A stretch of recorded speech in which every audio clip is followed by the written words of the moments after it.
भंग करू शकलं नाही कुणी सज्जन हो. बऱ्याच वेळेला बऱ्याच लोकांनी, निधर्मी लोकांनी, जळकट लोकांनी अभंगाला सुद्धा भंग करण्याचा प्रयत्न केला होता, खंडित करण्याचा प्रयत्न केला होता, पण लिहिलेच होते माझ्या तुकोबारायांनी अभंग.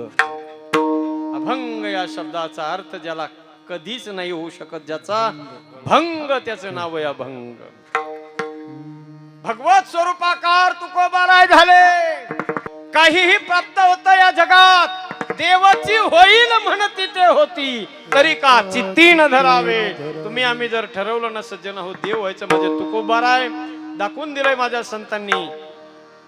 सामान्य परिवारामध्ये जन्म घेतला, सामान्य लोकांसारखं जीवन जगलं, आणि शेवटी एक दिवस देवाला यावं लागलं. हात पसरले भगवंताने आणि आपल्या स्वरूपामध्ये, शरीरामध्ये समाविष्ट करून टाकलं. या जगात 3 महात्मे सज्जन हो भगवंताच्या स्वरूपामध्ये सदेह गेले. देहासहित देवाला जे काम जमलं नाही ते माझ्या संतांनी करून दाखवलं. आपल्या देहासहित भगवंताच्या स्वरूपामध्ये विलीन झाली सज्जन हो राजस्थानची संत मीराबाई.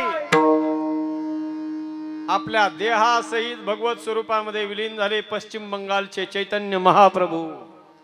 आपल्या देहासहित माझ्या पांडुरंगाच्या स्वरूपात विलीन झाले महाराष्ट्राचे जगद्गुरु तुकाराम महाराज. सज्जन देहासहित फार मोठी अचीवमेंट माझ्या तुकोबारायची. भगवत स्वरूपाकार झाले तुकोबाराय, आणि पावला पावलाला आपल्या जीवनात आलेले अनुभव म्हणजे तुकोबारायचे अभंग आहे.